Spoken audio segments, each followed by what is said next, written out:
Hello there, and welcome to Speaking of Our Words, programming that brings you the wide range of voices, stories, and forms of local writers, and offering you some insight into their creative process. My name is Chris DeGuire. I teach creative writing workshops at Columbia College, and I will be your host. Today will be pretty much an open mic format.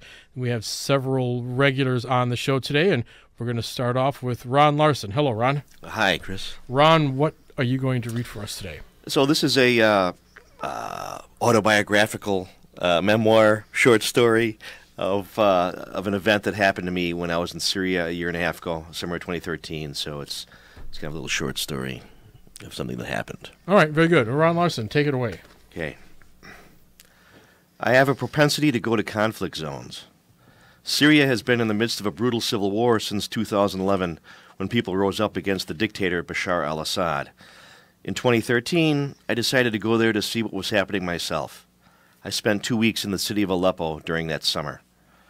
Aleppo is the second largest city in Syria and is divided by the fighting.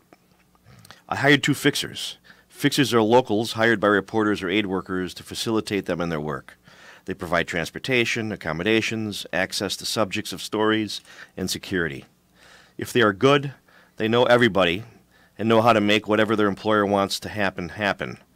My fixers were very good. The Times of London and Amnesty International both used them. I had gone to the front line in Aleppo a few days after I had arrived, but I wanted to go to the front in the countryside where much of the heavy fighting had recently taken place. On July 6th, a Free Syria Army fighter, who was a friend of my fixers, was leaving for the front to rejoin his unit. So I and one of my fixers decided to go with him. My fixer's name was Suhaib. Like many people in Syria, he used a nickname for his safety and that of his family. His real name was RFZN. The FSA fighters unit was about 70 kilometers away. It would take 3 hours to drive there.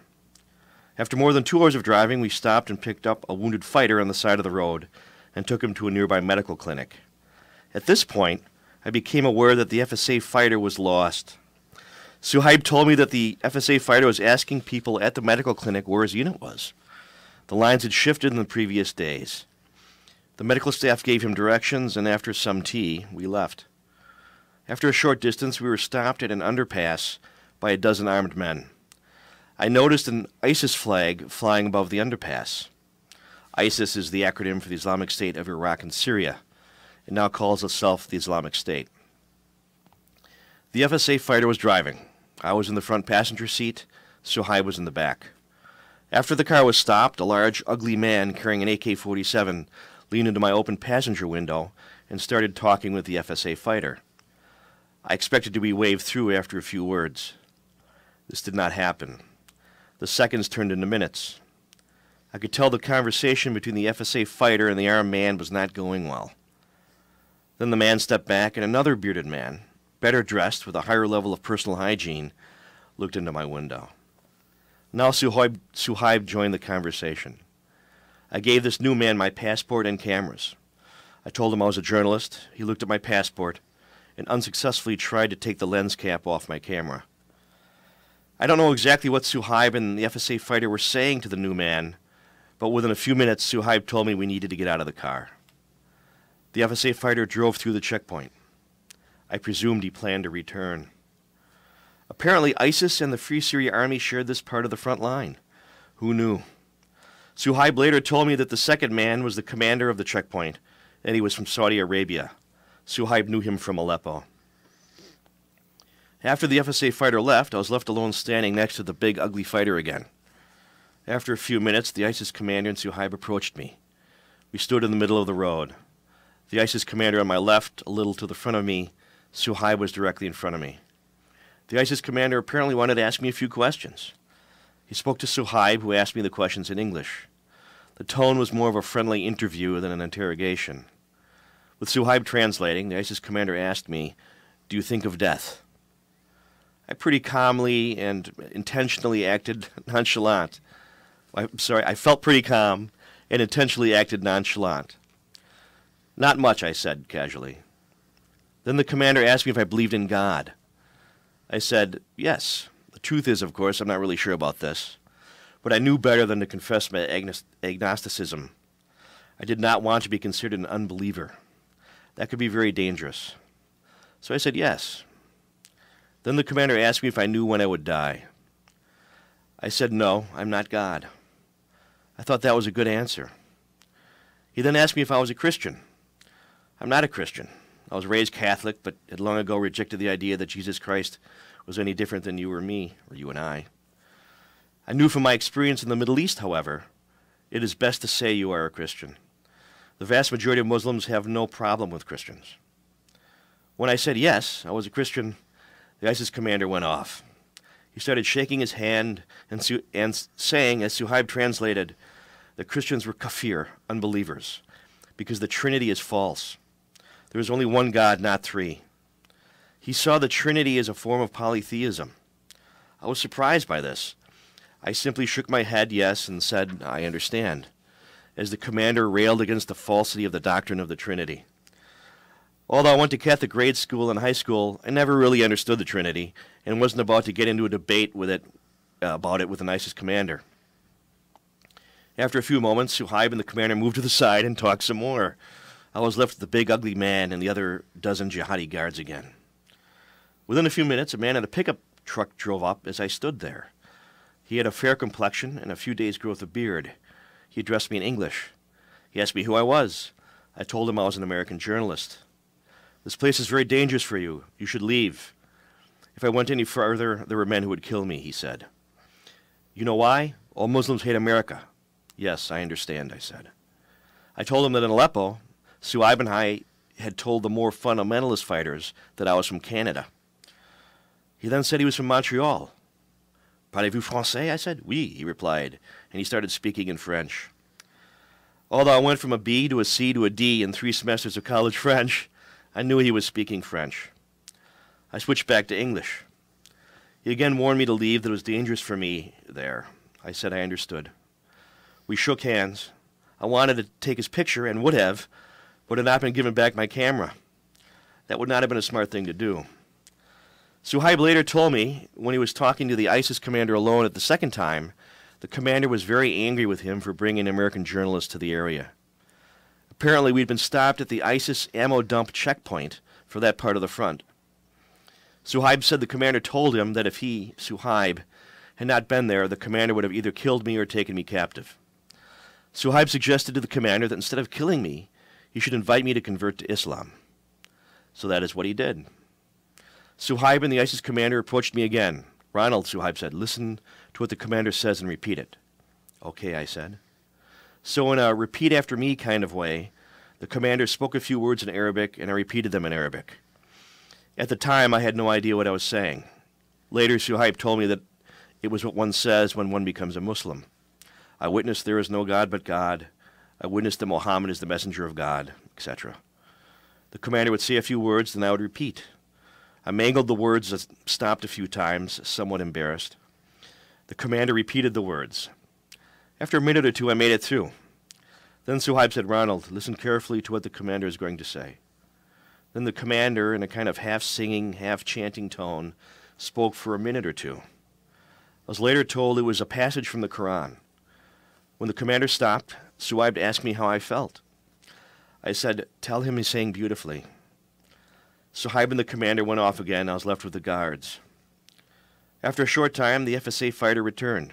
He had found his unit, but a sniper was shooting at the road, and his commander would not allow me through. It was too dangerous. Okay, I thought, time to go back to Aleppo. Suhaib said goodbye to the ISIS commander. I was given my camera and passport back, and we got into the car and drove back the way we had come. I didn't make it to the front line that day. I would like to end the story here, and the actual short story ends here, but I can't. In June of 2014, I learned from Jack Hill and Anthony Lloyd of the Times of London, and had confirmed by a person from Amnesty International and my contacts in Syria, that sometime in early 2014, Suhaib, Arif Zedan, went to the local ISIS group in Aleppo to secure the release of his brother, who was being held by them. He never returned. Approximately 2 months later, his new wife, he had married in September of 2013, received a written communication from ISIS informing her that they had killed him. Wow. Thank you very much. You are listening to Speaking of Our Words. And next up is Darleen Coleman. Hello, Darleen. Hi, Chris. Darleen, what do you have for us today? Well, I have kind of a piece that's halfway between prose poetry and a personal essay. All right. Well, Darleen Coleman, take it away. It's called Itch. It's that time, heart fever season, when fickle winds sweep away scents, causing you to crave the intoxication of budding romance. How do you scratch that itch? Do you dig through your Easter basket, rummage through lip balms, plastic chickens that poop jelly beans, other random dollar store gems, until you find him? Do you think, as you sink your incisors into his left ear, this is what chocolate bunnies are made for? Both ears, then the tail, and pretty soon all the rest is sweet memory. Only the itch remains. What do you do when you have an itch? You scratch it any way you can that doesn't scare you silly. It's how you find yourself in the drive-through lane at McDonald's at 2:30 in the morning. Why you haunt thrift stores and used bookstores, and if you have money, Saks Fifth Avenue. It's not that you don't know the cure. You are well aware of the cure. It scares you more than radiation. The cure has hurtful consequences that can deliver you to a place so dark an itch would be welcome as a match. You don't want a chance going to that place, and so you eat a pint of Rocky Road or down a pint of ale. It's as temporary a fix as calamine lotion. It can't penetrate the skin, and its comfort will not last. You know the itch will return, but you settle for a moment's peace. Try to buy your heart's way out of a steel trap. Love, like rust, is a slow process, and you don't have that kind of time. You spend time on that, you'll end up spent. Your weary heart has been in that cell before, remembers the chill of metal bars on skin, knows the sound of jangling keys as they're carried away. You'd be a fool to fall for that again. So you stand in line with that book you've been wanting and never thought you'd find for $1.79 at Goodwill, and you bask in that moment of jubilation as you dig in your purse and approach the counter to watch your prize tossed into a plastic bag and handed back to you with change. The itch meets you back in the parking lot. How do you scratch an itch? You become an acquisition artist, crab crawling through hardware stores, examining things mysterious as craters on the moon. You supersize the burrito, daydream, make up stories, keep a journal. Tread water until you find yourself drowning in someone. Then you dog paddle fast to a foothold in the sand, paint excuses in black and white all up and down the shore. Spring, the ripest season, dares you to be brave. Lay your cards on the table. The tarot never lies, but you have, again and again and again. You'd waltz through that door, but the key lies buried. Only you know where. You dug that grave yourself. You shiver as the winds shift and jonquils crack through dirt. Things don't lie dormant forever. Birdsong draws a long breath. The smell of moist earth fills you. That scrap heap of chambers imprisoned beneath your chest clamors for release. And so you angle light into that fathomless pit. Watch as it swells, shatters the shackles, floats free. Then you lean into the wind, let the breeze catch and hold you, and finally, you surrender. All right, Darleen Coleman, thank you very much. You are listening to Speaking of Our Words, and next up is going to be Walter Gascoigne. Hello, Walter. Hi, Chris. Walter, what do you have for us today? It's a rather long, short story, but it's condensed, so this is definitely the Reader's Digest version of it. So, all right, Walter Gascoigne, take it away. It's titled "Living After Death." Everything was ready for his big day. 44 years in the making, and it all came down to this day, the day of Paul's death party. All of his friends and relatives were gathered at the funeral parlor to say their farewells.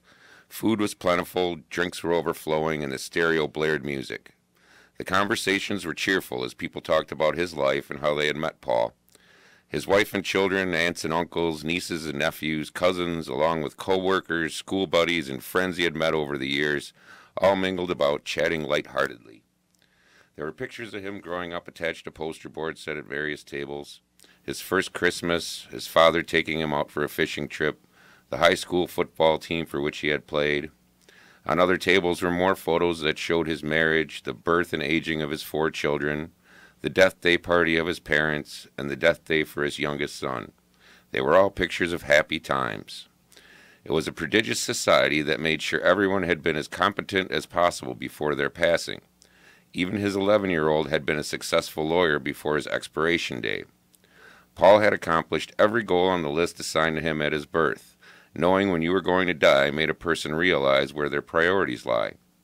Science had found the gene which determines aging and death, and although it could not be altered, it could be used to accurately predict when a person was going to die, down to the last minute of their existence.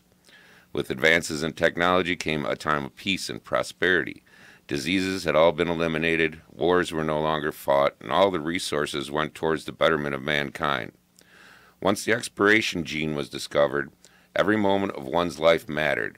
Every second counted towards making sure their enterprises were accomplished before the end came. Everything was structured, orderly, and completely safe. Utopia had arrived. Walking around, shaking hands, getting hugs, and joining in conversations, he went from room to room saying his farewells. He had never felt more loved than this moment. His expansive house was paid for, as were his children's college funds, and his wife, that would live till she was 81, would never have to work again. He was content in the moment, conscious that he had lived his life to the fullest and achieved everything on the list that was expected of him. That's when his best friend Danny walked up and gave Paul a hug from behind, making him spill his drink onto the carpeted floor of the funeral home. "Sorry about that, buddy. Bet that isn't the first drink this floor's seen." "No worries," said Paul. "There's plenty of drinks left for me to get a refill." "Nice casket you picked out. Are those real pearl handles?" "Yes, they are. Very expensive, too. But I figure if I'm going to be in there for some time that I might as well do it in style." Paul smiled. "Thanks for the flowers, but I still would have preferred that baseball bat you stole from me in 8th grade. Man, are you still bringing that up? I told you my mother threw it away when my father expired and we had to move. Tell you what, I'll buy you a new one tomorrow," Danny said as he slapped Paul on his back, making him spill the remainder of his drink. "Very funny, you prick. You know that tomorrow I'll be playing cosmic chess with the universe. You got lucky when you were born. Living until 75 would be great, except for the fact that you won't be able to get it up anymore, and you'll be peeing your pants." "True that, my friend, and that means I might live long enough to actually see the Cubs win a World Series." "Thanks for being there for me all these years," Paul said. "Please look after Ann and the kids for me. They have plenty of years left ahead of them." "Of course I will, buddy. What are friends for?" Paul circled the funeral home one more time, saying his goodbyes to anyone he had missed. He had planned this night for a long time, and like his list that he was given at birth, it had turned out just the way that he expected. It was a good day to die. Wanting to spend as much time as he had left with his wife and children, they left the funeral parlor early and retired to their home. He ate one last dinner with his family gathered round him at the dining room table. He told his son and daughters how much he would miss them and how proud he was to be their father. There were no tears, only great pride and a sense of fulfillment. Paul and his wife retired to their bedroom early for one last night of lovemaking. After, as they lay there in bed exhausted and sweaty, he gazed at her wonderful breasts silhouetted in the moonlight and thought what a lucky man he had been. After some silence, they talked for a few hours about how they had met and all the things they had done together. She had already known that he wanted his last few hours to himself, so with a kiss she said her goodbyes and left Paul laying alone in the darkness of the room. He soon closed his eyes and fell fast asleep, safe in the knowledge that he would never wake up. When Paul opened his eyes, he had to shade them from the light that was blinding him by putting his hands up to his face. Slowly, as he began to recover, he moved his hands and saw that he was still in his bedroom. The window was wide open, and a light breeze blew the curtains, making a rustling sound. All else was quiet. He looked at the clock and saw that it was 9:30 in the morning. Strange, he thought. I never would have guessed there was a need for time in the afterlife. He got out of bed, rubbed his eyes, and went to the window. Nothing had changed. His lawn looked the same, and his Jaguar was still parked in the driveway. But parked behind his car was Danny's truck. What the hell is Danny's truck doing in my hereafter? Without putting any clothes on, Paul stumbled from his room and went down the hall to the bathroom. He was surprised that bowels were necessary after you were dead, but maybe it was a one-time deal. Like purification or something, he thought. Before he got to the bathroom, however, he heard what seemed to be his wife's voice gasping for breath and crying out in pleasure. The sound was coming from downstairs, somewhere near the kitchen. Cautiously, he crept down the carpeted steps, wondering if by some mistake his wife had expired last night too. Completely naked, he went into the kitchen, only to find Danny standing in front of the dining room table, his pants and underwear pulled down around his ankles. His wife lay on top of the table, arms strewn across his neck and head tilted back, her eyes closed in ecstasy. Danny's buttocks clenched together with each thrust as their movements became faster and more frenzied. Neither one saw Paul standing there in the doorway, naked as a jaybird, mouth wide open, with a look of extreme confusion on his face. His morning wood vanished rather quickly. He tried to say something, but could not. Only small gasps came from his lips. His wife was the first one to see him. Having had her orgasm, she opened her eyes and fixed them on Paul. She screamed, "A ghost!" Danny stopped what he was doing and followed her gaze to the doorway where Paul stood. He jumped back several feet in the air and, without losing a step, pulled up his pants with one hand and stumbled blindly out the opposite door. In a moment, Danny's truck could be heard screeching from the driveway. His wife still lay on the table, half naked, her legs in the air, and her face turning a pale color as she stared at Paul standing nude in the doorway. "What the hell is going on?" He took a step towards the table. "Get away from me. You're dead. You're not supposed to be alive." She scrambled off the table and fell to the floor, crawling back with every step that Paul moved forward. "So I'm not dead? Thank God. I thought I was in hell. Go away. Leave me alone, ghost, or I'll call a priest and have you exorcised." "I'm not a ghost. It's me, Paul, your husband, and I'm alive." He smiled at the thought, but it soon became a frown when his wife insisted that he was dead and needed to leave immediately before she not only called a priest, but the cops as well. "Well, if that's how you feel about it, I will prove to you that I'm not dead. I'll go down to the medical examiner and let them decide." She threw a fork at him as he snatched his keys off the table. Naked, he walked out of the house, got into his car, and drove away. He walked into the medical examiner's office and up to the front desk, everyone oblivious of the naked man who had just walked through the door. There was a young receptionist of about 9 years old who was typing and did not look up when Paul rang the bell that sat in front of her. "Excuse me, miss, I'm here because my expiration date has passed and I'm still here." She did not look up but continued typing at a faster pace. It was not until Paul grabbed her by the wrist that she acknowledged his existence with a scream. He jumped back, startled at her sudden acceptance of this young girl to his presence. She glared at him like only a 9-year-old girl with hatred in their eyes can. "I know why you're here," she said condescendingly.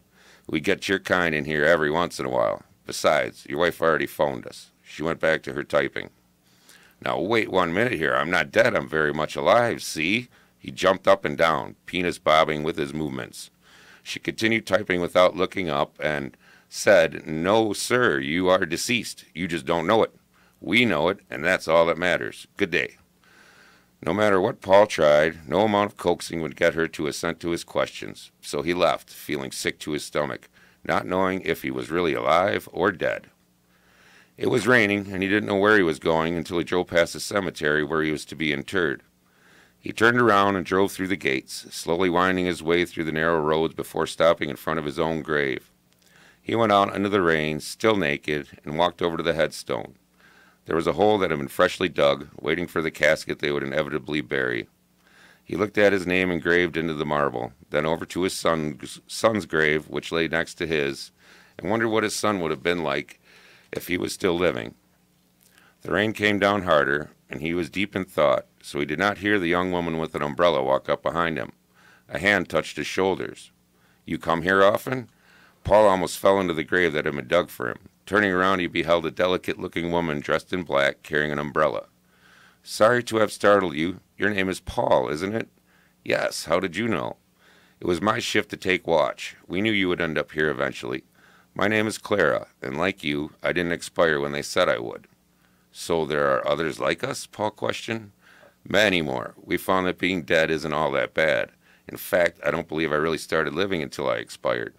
She smiled and handed Paul a shirt and pair of pants. "You see, the world as you know it doesn't recognize that we exist. We have the freedom to live our lives as we want. No more lists, no more constraints, no one to tell us when our time is up. We're able to live because we are dead. Isn't that a wonderful thought? Paul thought for a moment and then said, "Isn't it scary not knowing when you're going to die?" "Yes, it is, but what fun would life be if we knew when we were going to die? I never really looked at it that way before. Kind of exciting, isn't it?" he asked as he put the clothes on he was given. "Why, yes, yes it is." She took his hand, and together they walked off into the rain. All right, Walter Gascoigne, thank you very much. You are listening to Speaking of Our Words.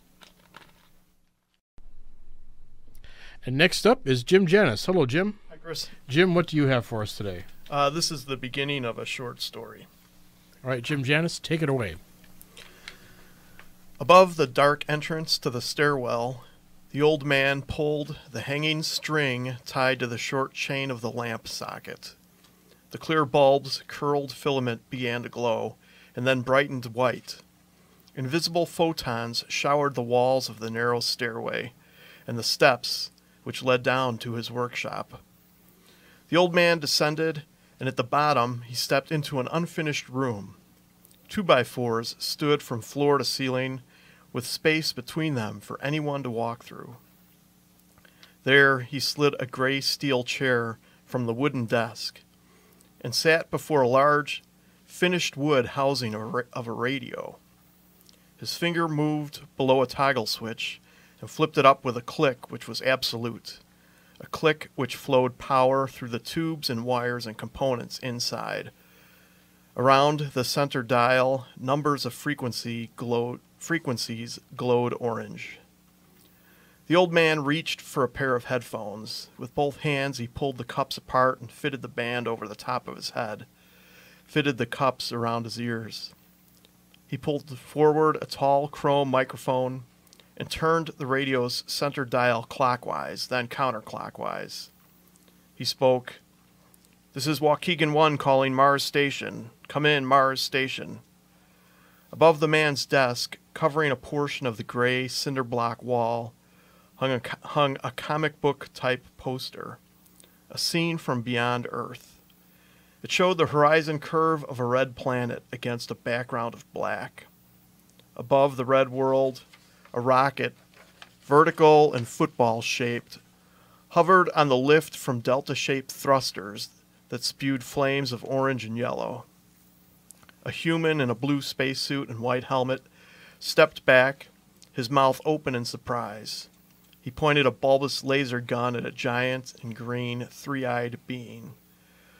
Above this, against the black, the silver donut of a space station rotated at a safe distance. The old man continued into the microphone. "Do you read me, Mars Station?" He listened to the hiss and hum and squeal of the radio signals, but from beyond the headphones he heard faintly, "Grandpa! Gramps!" He felt his face turn warm and red. He snapped down the power toggle, turned, and pulled off the headphones. "I didn't know you were there, Bonnie. I thought you had class tonight. The campus is closed because of all the power outages yesterday and today. What do you do down here every night after dinner?" "I'm just playing around." "It's Mars, right? You're still trying to talk to Mars?" "Well, Mars or anywhere else out there who'll talk to me." "But there's no one there, Grandpa. They've landed a rover there. There are pictures now. If you let me buy you a computer, you can explore all of Mars from your chair." "They've ruined it," the old man answered in disappointment. "What do you mean, Grandpa?" "There's no more wonder, no more imagination, no more possibility. They're probes. They say it's just dust and wind and ice, but they're not listening to the radio waves. They're not watching the lights in the skies." His granddaughter didn't take seriously what he said. "They say we're going to send people up, maybe in 20 or 30 years. Would you like to go, Grandpa? Oh, the one catch is that no one can come back. They say that's too expensive." All right, Jim Janus, thank you very much. All right, and our last piece today is from Irene Bilak. Irene Bilak is nursing a broken ankle and cannot be here with us today, so pinch hitting for her is going to be Lisa Adamowicz Kless. Hello, Lisa. Hi, Chris. And Lisa, I believe this is an essay by Irene. She didn't specify when she sent it to me, but I know I took a gander at it, so I'm going under the assumption that that's what that is. So. Yes, I believe so. All right, Lisa, take it away. Okay, so this is titled Hanja Kalimon Marshall, Artist, Painter, and Pisangchara. I have known Hanja since we were children living in the displaced persons camp of Landeck, Austria. Our parents knew each other in Ukraine. Hanja and her family settled in Chicago, Illinois, while my family came to Milwaukee, Wisconsin from Europe. Friendship ties did not deter our families getting together throughout our teenage years, visiting back and forth, so we have been close. Hanja became the godmother of my oldest son, Stefan, which gave us more reason to continue our friendship. We also both belong to Branch 29 of the Ukrainian National Women's League of America, Branch 29 in Chicago. Our career paths were quite divergent, however. I became an educator, Hanja became an artist and a musician. Visiting her home not long ago, I noticed that her interest and style of painting became different from the paintings of her youth. This is how she explained the difference to me. As a youngster, my mother often took me to visit the Chicago Art Institute, where we not only viewed all the world classical art, but also the gift shop, where I was permitted to buy art postcards as souvenirs. I often bought those of the classics, with their beautiful, rich colors and deep intonations, called chiaroscuro, which leads the viewer's eye through light, shadow, and highlights. When I was a graduate student, I did many paintings in the abstract because I was very influenced by the Impressionists and painted in that matter. Those are the ones you have been used to seeing. Now Hanja has decided to go back to her reverence for the masters and decide to paint like they did. Her paintings now are more realistic. She strives to emphasize harmony of color and composition, the beauty of every day. My artist friend also explained to me how she uses the method of chiaroscuro. I assemble flowers, fruits, vegetables, take a photograph of the still life, and then proceed to paint, rendering them mostly in oil. My colors are usually quite vivid, but also dark, and I strive to emphasize shadow and the highlights. Our artist-painter was born in Lviv, Ukraine, went to a Catholic school in Philadelphia, and public schools in Chicago. She graduated with a Bachelor of Arts degree from the Art Institute of Chicago and the University of Chicago. Upon graduation, she worked as a layout artist for the Society for Visual Education, Carson Peary Scott, and James Joyce Advertising, using many different venues. Hanja has exhibited her works in the Chicago area, especially in the Graduating Student Show at the Art Institute of Chicago, group shows in the Ukrainian Cultural Center, at Loyola University, Oak Park Art League, LaGrange Gallery, Oak Park Library, and River Forest Library. To add to her treasury of art, Hanja Kalimon Marshall is also a wonderful pisangchara, pisanka writing, and has exhibited her pisanki in Illinois, but also in Kenosha, Wisconsin, at the University of Wisconsin-Parkside, when I had an exhibit on Ukraine. Thanks to her and her husband Michael for bringing this treasure to the students and faculty. Branch 29 of the UNWLA, and I wish her Godspeed, more painting, and many more exhibits. We are all very proud of her work and accomplishments. All right, Lisa Adamowicz Kless for Irene Bilak. Thank you very much. You are listening to Speaking of Our Words. And before the show, well, first of all, I want to say we had a wide range of forms today between essays and some nonfiction and story starts today. We were talking before the show, before we got together up here in the studio. Walter brought up this question about endings, and I started talking about time management and the sort of idea of lingering in scenes. But Walter, what were some of the concerns that you have, and maybe not necessarily about the piece that you read here, but what it is that we were talking about downstairs? Well, like I said, time management, not only the time it took to write it, but the time I knew that I'd have to be able to read it on the air and still get the whole story in there. Mm-hmm. As I felt there was a lot more that could be told in here, but I had to kind of shorten everything down just to make it fit. And I don't even know if it worked really, because I think I cut so much out that it would just seem really quick to me when I reread this when I was done editing it, and I think a lot more could have been added, but because of time, I don't think it is the same story it could have been. Well, it's interesting that you bring that up then. So what I will ask you, and then I'll ask everyone else hear about this, on how you linger in these moments, and then how you decide to make the cuts that you do, or how you decide to eventually take out, and perhaps just not use at all, or sections that for the show you're going to take them out for the show, but then if you're going to do something else with the piece, maybe you put them back in. So Walter, I guess we'll just start with you, because these concerns were yours initially. How do you go about making these decisions, or how do you go about lingering in moments and choosing what parts that you may want to cut? See, this is one of the fun stories that I get to write, because it writes itself. It seemed like it was already there in my head, and I just had to put it down. So there's all kinds of scenes that I envisioned with poor Paul.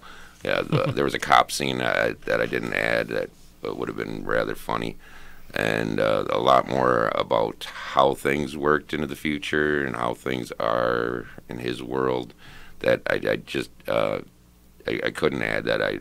I would eventually, I think, if I rewrite this piece and make it a much longer, I'll be able to add all them little moments in there that I saw in my head that were there that I didn't need to put them in here, because I think I gave just enough information to make the story work, but all of them would have added to the story in some way or another and made it a much larger and better picture, I think.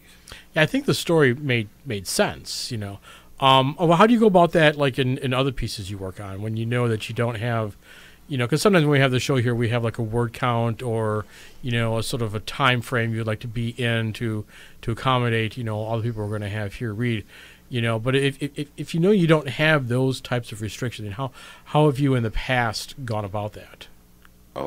See, almost all my stories almost all of them are time constrained. The teachers tell me, okay, you got to have this many words, this many pages. There's only been actually 3 stories that I worked on that were for myself that I just got to do, and they ended where they should have. I think the story flowed, and I put down word for word everything that I thought was in there, and then went back and I didn't really take out too much and I didn't add too much, but this whole story was there, just like this one was, except I didn't have to shorten it. It was able to come out, and I didn't have to touch it or go back and add or subtract. It just comes out like that. So when you go to take some of these scenes out, like you said, the scene for the story, you had another moment with a cop in there that you thought was kind of fun. What was the ultimate decision then that made you take it out? That it didn't.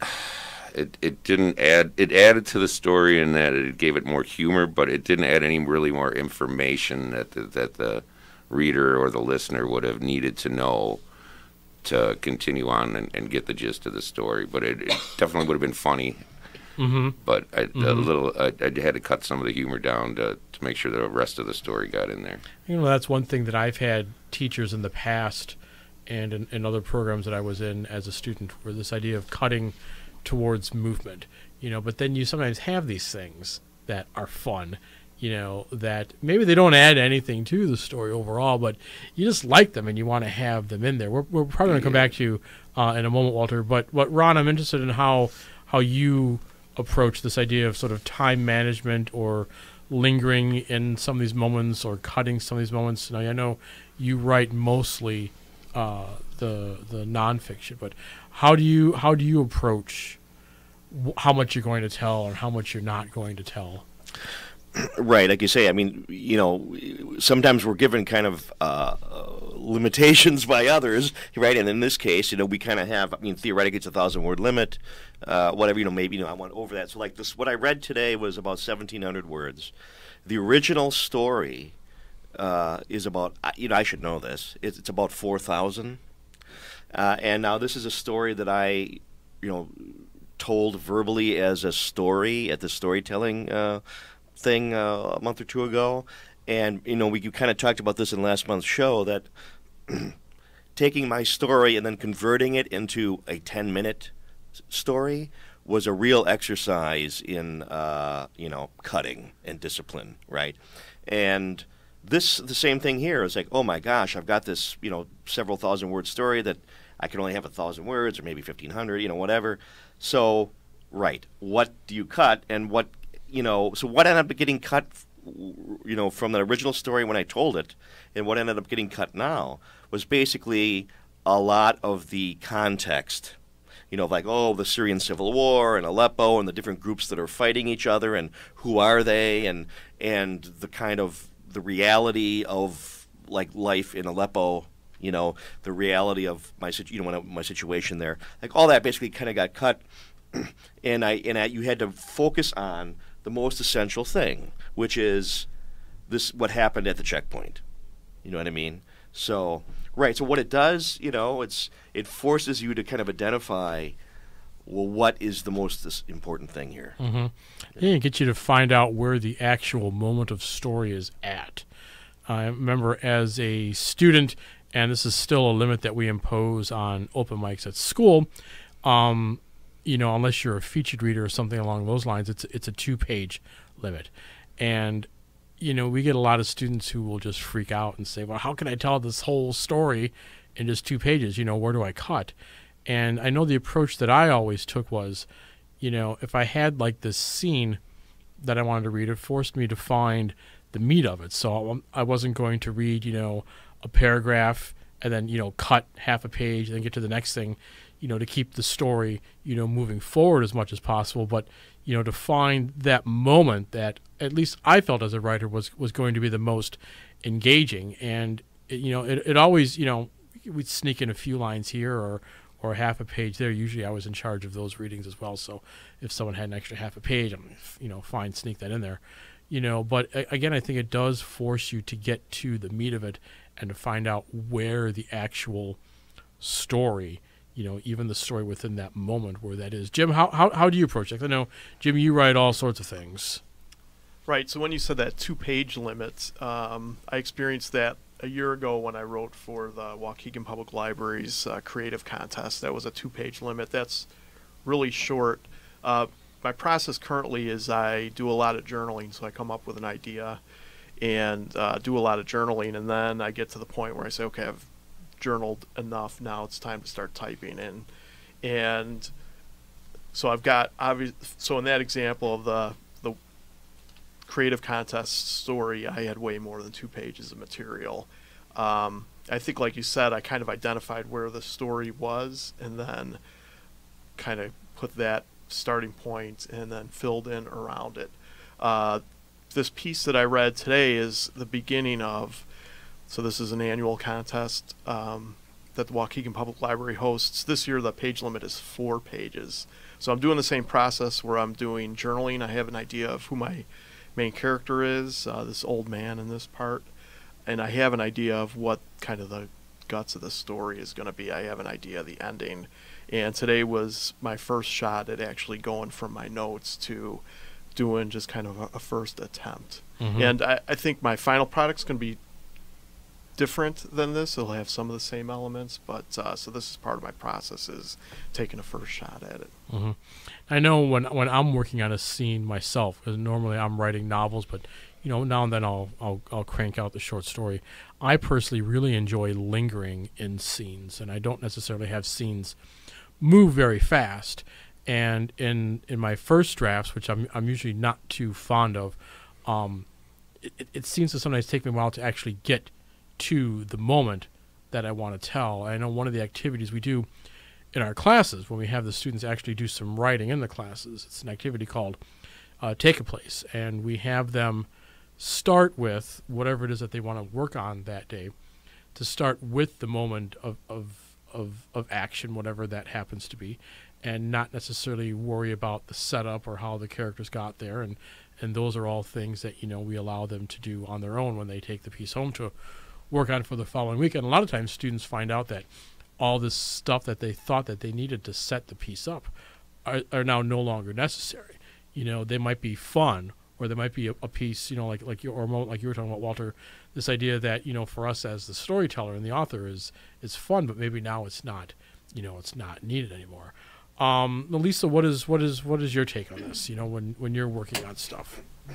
Well, same thing here, where I'm doing a lot of different things, a lot of nonfiction right now, just by virtue of my website and my magazine that I work on. But I actually did run into this situation just recently. I'm working on a piece for Second First Look, which is the website that I co-founded with my friend Hav, and So what I was basically doing was taking about like 5 shows that I kind of binge watch on Netflix or Hulu. But I was running into the problems because I'm like, well, I can't linger too much on any specific show or this is just going to be a huge piece. So again, it was just trying to kind of really get down to the basics of, how much of the plot do I give away? I don't want to be a spoiler. So if somebody comes in and, reads the article and it's like, oh, sounds like a good show, I'll check it out. I don't want to be a spoiler and give away any, major plot points or anything. So yeah, basically just kind of going in and saying, okay, what do I need to do here? We need to give, basic plot, but, kind of really concentrate more on just what I enjoy about the show and kind of, selling it to the readers to get them interested. But yeah, really kind of going back and just having to edit and sort of say, okay, do I need to take this out? Do I need to add a little bit more, to kind of pique their interest, and just really, really that balancing act of trying to really get down to the bare bones of what's needed. Yeah. And when you're dealing with like the magazine format, again, you're sort of constrained by how much space you have. Exactly. Like in the magazine. That's another thing we run into all the time. I've done a couple interviews, and especially the last one I did was just having such a hard time because I had such a great interview with the guy I was writing about. So, he was just giving me tons of information. He's a really interesting artist, has done tons of things locally. So I was running into that where I'm like, okay, I really need to kind of keep it to 2 pages. For our magazine, it's about 800 words. So again, going back and like, oh my gosh, what do I put on the page? What do I sort of, try to pare down? So yeah, that happens a lot too. Yeah. And I would imagine with an interview, it also comes down to what is the story about? If you can pare it down to maybe, 1 or 2 things in particular that they're talking about, and the other stuff just sort of, maybe you don't need that because this stuff seems or feels more important, perhaps? Is that how that works sometimes? Right. Yeah, that does happen, because especially with this guy, he is, doing so many different collaborations and working on so many different things that, it was really hard because I'm like, well, these are all really important. And I feel like, it's good stuff that he's doing. But yeah, running into that where it's just like, okay, how do I highlight, the most important things? And, of course, to me, what may be the most important might not necessarily be what he thinks, are his most important accomplishments. So, yeah, it can be a really hard balancing act. Yeah.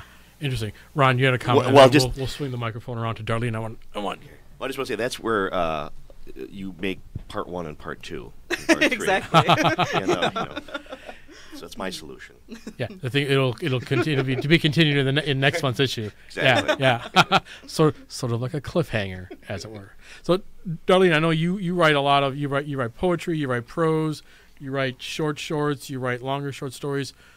Again, your process, your thoughts on this idea of when do you linger in some moments and when do you decide, no, I got to cut this down, or I got to reshape this or reform this, because you and I were also talking before the show too about outlines and how those either help us or hinder us. So just what is your take on all this? Yeah, I have tried story outlines. They don't tend to work for me. It's just not the way I write typically, but I'll tell you, the most helpful thing to me was when I went on Twitter and started doing these little micro stories, and you're confined to 140 characters, not words, characters. And that's maybe 3 sentences. Mm-hmm. And it's amazing how you can boil down the essence of a story into 3 sentences if you really try. So I think it's a good exercise. I don't do it anymore. Often thought about going back to that because now I really do have difficulty in doing a short piece. It's poetry is, I do that as a filler when I get stuck in a story. But when I'm working a story, as I don't work from an outline, I really never know where it's going or how long it's going to be, but I have difficulty confining it to a certain amount of words.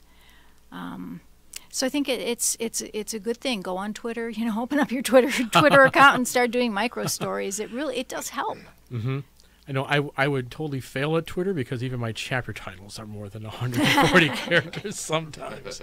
Well, Walter, do you do any outlining when you're working on these short stories? No, not a written outline. It's more of a in my head outline.